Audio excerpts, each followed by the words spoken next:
பெண்கள். அந்த பெண்கள் 2 பேர் யாரு ஐயா? தேவகராஜன் மற்ற பிள்ளைகள் தேவகி ரோகிணி. இவங்க யாரு? இவங்க 2 பேரும் எப்படி இருக்காங்க? எப்படி தேவகராஜனுடைய பிள்ளைகள் இவனுக்கு சித்தப்பா பிள்ளைகள். ஆமா, கம்சனுடைய சித்தப்பா பிள்ளைங்க, தங்கை முறை. ஆமா ஐயா. இவங்க 2 பேரும் எப்படி இருக்காங்க தெரியுமா? எப்படியா? வீடமைந்த பெண்ணாகி இதனை முற்று வாடுவானா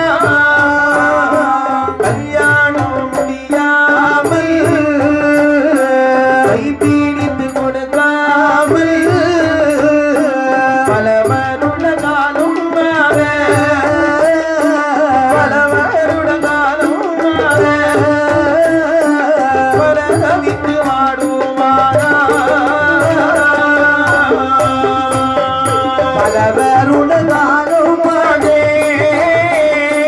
பலவருட காலம் ஐயே பலதவித்து வாடுவாரா.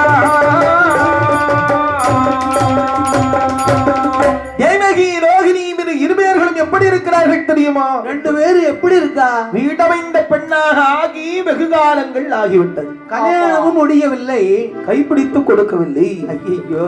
கன்னியர்கள் குமரியாக இருந்து பரதவித்து வாடிக்கொண்டிருக்கிறார்கள். 2 பேரும் பார்த்தா இந்த கம்சன், அம்மா நீங்க 2 பேரும் யாரு? என்ன இத்தனை வயசு வரை உங்களுக்கு கல்யாணம் கட்டி கொடுக்கலையா? நாங்க 2 பேரும் உங்க தங்கச்சி அண்ணா. ஆமா அண்ணா. உங்க சித்தப்பா இருக்காங்கல்ல? ஆமா, தேவராஜனுடைய பிள்ளைகள் நாங்கள். ஆமா அண்ணா, இதுவரையும் நீங்கள் எங்களை பார்க்கவும் வரவில்லை, வந்து விட்டீர்கள். இப்பதான் அந்த சந்தர்ப்பம் கிடைச்சிருக்குமா? நீ நடப்பது நலமாகவே நடக்கட்டும். சொல்வாக்கு பொன் வாக்காகவே அமைய வேண்டும். பார்த்தான் இந்த கம்சனானவர். எம்மா, என்ன உங்களுக்கு திருமணம் ஏதாவது ஆயிருக்கா? இல்லன்னா, கல்யாணம் ஒண்ணு முடியவே இல்லை. முடியல, வயசாகி போச்சு. ரொம்ப வயசாகி போச்சே. ஆமா. பார்த்தான் இந்த கம்சனாக நம் தங்கிமார்களுக்கு திருமணத்தை முடிக்கவே. முகமெல்லாம் வாடி போச்சே. முடிக்காத நம்ம அண்ணனுடைய கடமை தீரும். ஆமையா, கடமை பொறுப்புணர்ந்து 2 பேரையும் கட்டி கொடுக்கையில நமக்கு பாதி பேர் கிடைக்கும். எட்டி பார்த்தான் அல்லவா? என்னாச்சு? அன்றொரு நாள் ஆயுத பயிற்சி அத்தனையும் சொல்லிக் கொடுத்தாரே வசுதேவர். வசுதேவர் அண்ணாவி இந்த நிலைமைக்கு வர்றதுக்கு காரணம் யாரு? நம்ம குருநாதர். எல்லாமே அவர்தானே. வசுதேவரை பார்த்தான். அன்றைக்கு நாம தட்சணை கொடுக்கல, ஆகினால் நம் தங்கிமார் 2 பேரையும் திருமணம் முடித்து கொடுக்க வேண்டும் என்று வசுதேவர் அண்ணாவியை வரவழைத்தான். ஐயா வசுதேவரி, என்ன பண்ணா கம்சா? என் தங்கிமார் தேவகி ரோகிணி 2 பேர்களையும் உனக்கு பிடித்திருக்கிறதா? நன்றாக பிடித்திருக்கிறது. ஆனால் அவர்களுக்கு பிடித்திருக்க வேண்டும் அல்லவா? தங்கச்சி, உங்க 2 பேருக்கும் இஷ்டம்? எங்க 2 பேருக்கும் இஷ்டம் தான். அப்படியா? ஆமா. வயசாதான் இருக்கு. கோட்டை நாங்க தாண்டவே மாட்டோம். அவருக்கு வீசதான் நினைச்சிருக்கே தவிர அவருடைய ஆசை என்ன நிறைக்கவே இல்லையா? இருந்தாலும் அப்பப்போ கொஞ்சம் பென்சில் போட்டுக்கிடுவார். ஏதாவது போட வேண்டியது. எங்க 2 பேருக்கு அவர் நல்லா பிடிச்சிருக்கு. ஆமா. என்ற போது இவரை விட்டா இனி தேவகி ரோகிணி 2 பேர்களை திருமணம் முடித்து கொடுத்து ஆமையா நாட்டை இருவராகவே பிரித்தான். சரி, வடமதுரா தென்மதுரா என்பதாக பிரித்து வடமதுராவை கம்சராஜன் ஆண்டு வருகிறார். தென்மதுராவை வசுதேவர் ஆண்டு வருகின்றார். எப்படி ஆண்டு வருகிறார் பாருங்கள். எப்படியா? அலசி புரித்தும் மதுராபுரியில்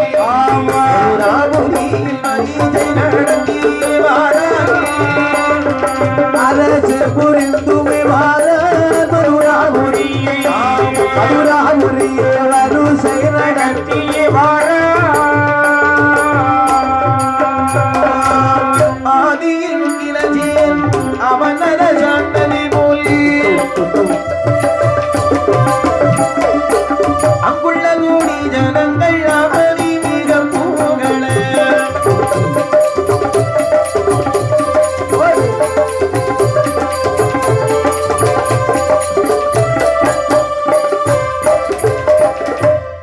வடமதுராபுரியில் ரத்ன பீடத்தில் அமர்ந்த நாள் முதலாகவே அந்த நாள் முதலா சீரும் சிறப்போடு நாட்டை ராஜ்ய பரிபாலனம் செய்து வருகிறார். அடே அப்பா, அதாவது இந்த கம்சனுடைய ஜாதக பலனிற்கு இவன் சொந்த நாட்டில் இருந்தா மழை பொழியாது, இருக்க இடத்திலே மழை துளி விழாது இல்ல.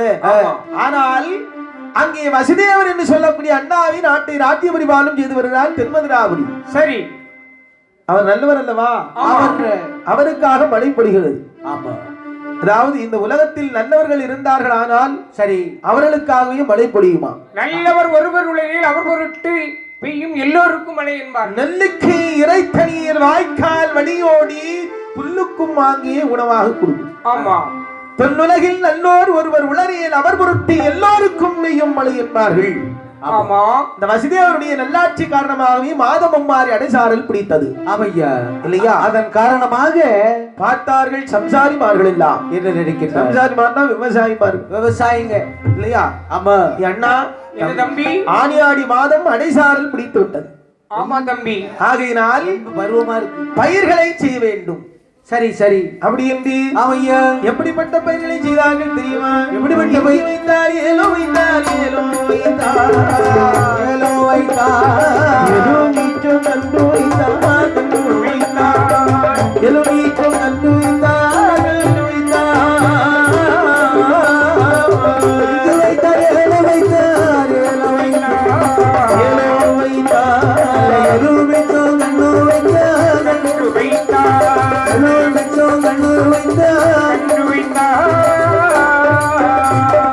வாய்வாளை பேய்வாளை நல்ல மண்ணல் கண்டு வைத்தார் ஏற்ற மாலை பயிர்கள் செய்தார் பயிர்கள் செய்தார் பயிர்கள் செய்தார் நலமுடைய சம்சாரிகள் சம்சாரிகள் நலமுடைய சம்சாரிகள் சம்சாரிகள்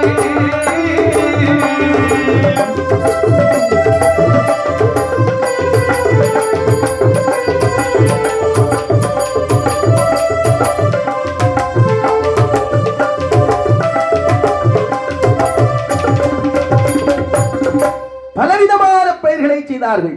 ஆமா.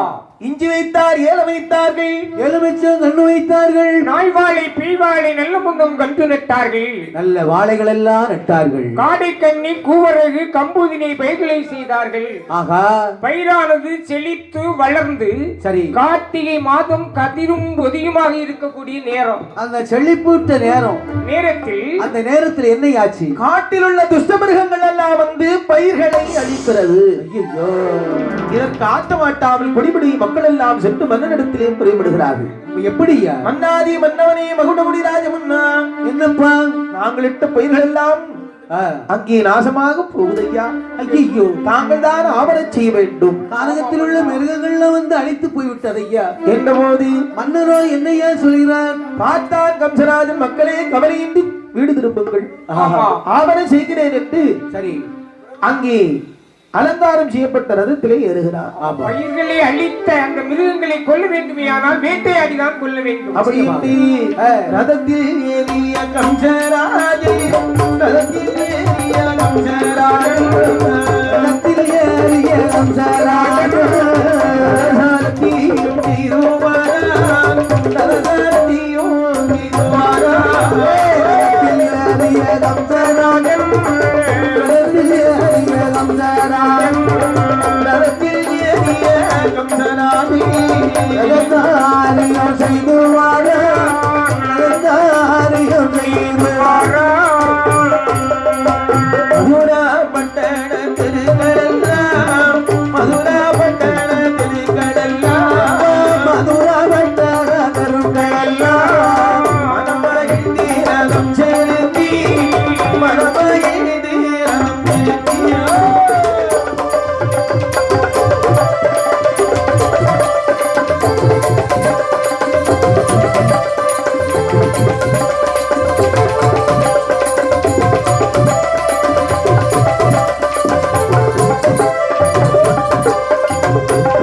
ரதத்தில் ஏறினான் கம்சராஜன். சரி. மதுராபுரி பட்டண தெருக்கள் தோறோடி ரதத்தை வேகமாகவே செலுத்தி விடுகிறார். இந்த கொடி பறக்க ரதமானது வந்து கொண்டே இருக்கிறது. குதிரைகளின் குளம்படி ஓசையை காதிலே கேட்டார்கள். கன்னிமாடத்திலே உலாவிக் கொண்டிருந்தார்களே தேவகி ரோகிணி. இருவேரும் சொல்றாங்க, ஐடியாக்கா தங்கச்சி அதோ பார், குதிரையினுடைய குடம்பு ஓசை கேக்குது. ஒரு ரதம் வருகிறது. ஆமா வேகமா கூட வருகுதே. சரி, வேகமாக வருகிறது. இந்த ரதம் யாருடைய ரதமாகும் என்பது உனக்கு தெரியுமா? நிச்சயமாக நம்ம அண்ணனுடைய ரதம் தாண்டி. அது எப்படி சொல்கிறாய்? அண்ணனுடைய ரதம் என்று நிச்சயமாக. அந்த ரதத்தில் மேலே சிங்க கொடி பறக்க விட்டிருக்குது பாரு. சிங்க வாகனை கொண்ட காரணத்தால் அந்த கம்சனுக்கு சிங்க கொடி பொறிக்கப்பட்டிருக்கிறது. அண்ணன் ரொம்ப வேகமா கூட வருவாரு. ஆமா. ஆகினால் ஓடோடி சென்று வழிமறித்தார்கள். அண்ணா கம்ச, தங்கச்சி அண்ணா என்னம்மா எங்கண்ணா போற? எம்மா கானகத்தில் சென்று வேட்டை ஆடுவதற்காக சென்று கொண்டிருக்கோம். அப்படியா? ஆமா. இந்த அண்ணன் வேட்டையாடுவதை அருமை தங்கீர்கள் பார்க்க வேண்டுமண்ணா, ஐயோ, நாங்களும் உன்னோடு வருவோம். தங்கைமார்களே, தங்கையை வனத்தில் வேட்டையாகும் ஆடும்போது வஞ்சிய துணை ஆகாது என்பார்கள். அண்ணா, காட்டில் வேட்டையாடும் போது கண்ணீரில் துணை ஆகாது என்று சொல்வார்கள். ஆகையினால் நீங்கள் அரண்மனையிலே அமர்ந்து கொள்ளுங்கள். அம்மா, அண்ணா, நீ என்னதான் சொன்னாலும் நாங்கள் கேட்க மாட்டோம். உன்னோடு நாங்கள் வந்தே தீரும். நாங்களும் வருவோம் அண்ணா. பிடிவாதம் உங்களை விட்டு வைக்காது. அப்படியானால் அத்தான் எங்கே? அத்தான் அதுவும் நிற்கிறான்ல. ஐயோ, அந்த மூலையில உட்கார்ந்து இருக்கிறாரா?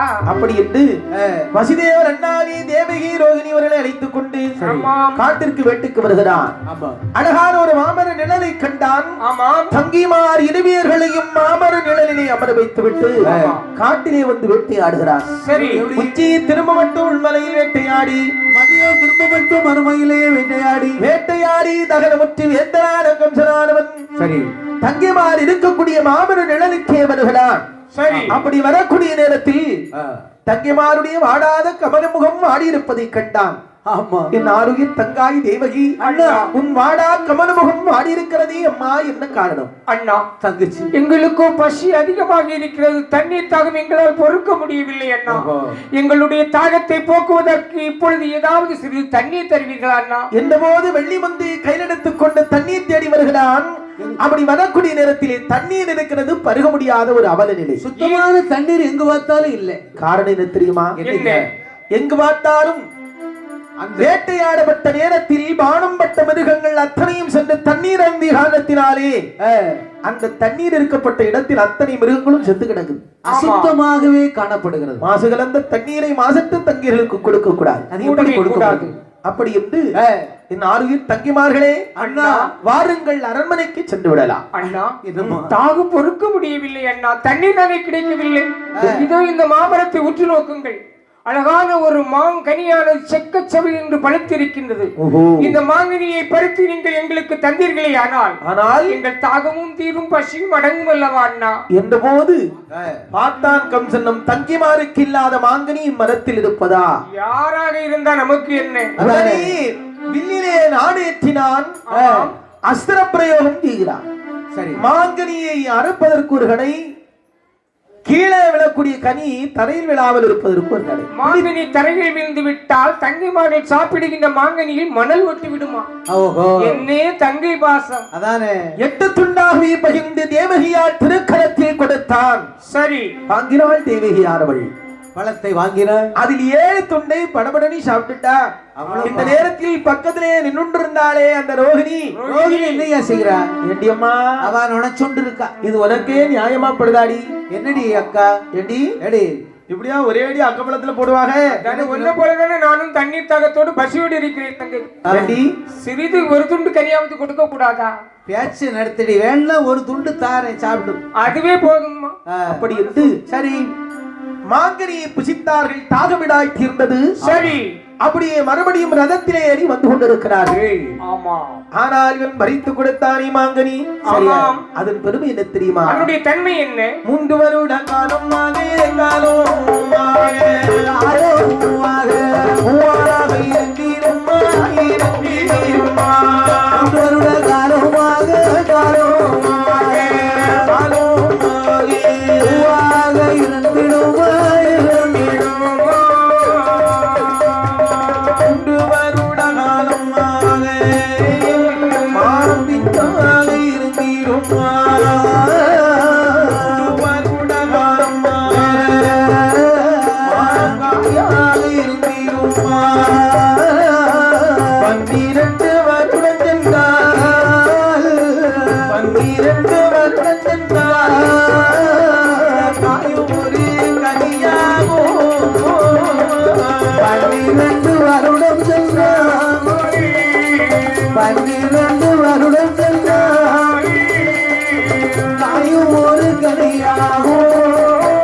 அடுத்த 3 வருடத்திலே பிஞ்சாக, அடுத்த 3 வருடம் ஒரு காயாக இருக்கும். இன்னும் 3 வருடத்திலே அது காயானது கனிந்து பழுக்கும். 12 வருடத்திற்கு ஒரு மாங்கனி தான் அந்த மாமரத்திலே கனியுமா? இந்த மாங்கனியை புசிப்பவர் யார்? சாதாரணப்பட்ட ஆள் இந்த மாம்பழத்தை சாப்பிட முடியுமா ஐயா? பெருகமாமலை சார்பில் பரத்துவாசர் என்று சொல்லக்கூடிய மகரிஷி 12 ஆண்டு காலம் தவத்தில் இருப்பார். சரி. தவத்தை முடித்துவிட்டு மாமரத்தடியில் வந்து கை நட்டுவார். மாம்பழமானது கையிலே விழும். மாங்கனியை சாப்பிட்டு விட்டு மறுபடியும் தவநிலைக்கு போயிடுவார். அன்றைய தினத்திலே மாங்கனியை புஷிக்கும் வேலை வந்து விடுகிறது. 12 வருடமும் முடிந்து விடுகிறது. பருத்துவாச மகரிஷியான ஒரு மாமரத்தின் அடிவாரத்திலே வந்தார். அடிவாரத்திலே வந்து கையெறிட்டக்கூடிய நேரத்திலே மாம்பழம் விழுந்திருக்க வேண்டுமே. மரத்தில் இருந்தால் தானே கீழே விழுந்து அவர் கையில விழும். சட்டியில இருந்தா தானே அகப்பையில வருவார். பழத்தைத்தான் கொண்டு போயிட்டானே. ஆமா இல்லையா? சட்டியில இருந்ததா அகப்பையில வரும். அதாவது இது பழமொழிக்கு அர்த்தம் வேற. சரி சரி. சஷ்டி விரதம் இருந்தால் அகப்பை நிறையும். பிள்ளை இல்லாதவர்கள் முருகபெருமானுக்கு சஷ்டி விரதம் இருந்தால் அகப்பை நிறையும் என்பார். இதுதான் உண்மையான பழமொழி. ஆமா. அதுல நம்ம ஆளு சொல்லுவாங்க, ஏன்னா சட்டியில இருந்தா தானே அகப்பையில வரும் அப்படின்வானே. நம்ம ஆளு அதுக்கு ஒரு விளக்கம் நிறைவேற்றி காட்டியிருக்கா ஐயா? காட்டியிருக்காங்களா? நேரத்தை வாரவன் சட்டிக்குள்ள இருக்கு அவளும் அரிச்சு தின்னுருவான், தின்னுட்டு போயிருவான். ஆமா. பின்னால வருவன் ஆப்பையை போட்டு கிண்டுவான். சட்டிக்குள்ள இல்லையா, சட்டியில இருந்தாலும் வரேன்னு சொல்லி சட்டியை போட்டு உடைச்சிட்டு போயிருவான். எனக்கு இல்லாம அவளையும் தின்னுருக்கான். ஆமா ஆமா. மொத்தத்துல பானையோடு திரும்பி தூரம் அந்த தாக்கிட்ட சொல்லுவான், சட்டியில இருந்தா தானே ஆப்பையில வரும், ஆனால் வேலை செய்து ஒரு பைசா தர மாட்டேன். இப்படியாகவே சரி பார்த்தார் முனிவராகப்பட்டவர் கோபம் கொண்டு சரி அவர் என்ன செய்தார் தெரியுமா? என்னையா? அவர் ஊனக்கண்கள் தம்மை மூடி மூடி திறந்து ஊனக்கண்ணை தான் மூடி ஞானக்கண்ணை திறந்து அம்பலத்தில் நம்பலிந்தி மாபாவி கம்சனமலே ஆத்தல் வச்ச அடிக்காரங்க அம்மைய கூப்பிடுதுல முள்ளா தெய்வகியா திருவரத்திலே வரத்திலே கூட கொடுங்க கண்டாலே.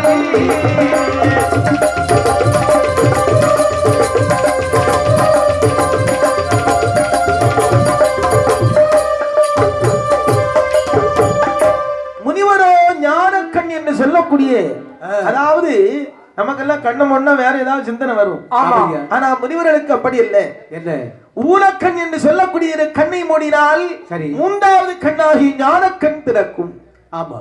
ஊனக்கண்ணை மூடி ஞான திருஷ்டியினால் பார்க்கக்கூடிய நேரத்தில் மாம்பழத்தை பறித்தவன் ஒரு ஆடவன், அதை புசித்தவள் ஒரு பெண். ஆமா. யாராக இருந்தால் நமக்கு என்ன? எனக்கு நான் முடிவு அத பாதகனே, நான் பறித்து சாப்பிடக்கூடிய மாங்கனியை கேவலம் ஒரு பெண்ணொருத்திக்கு பறித்து கொடுத்தாயா?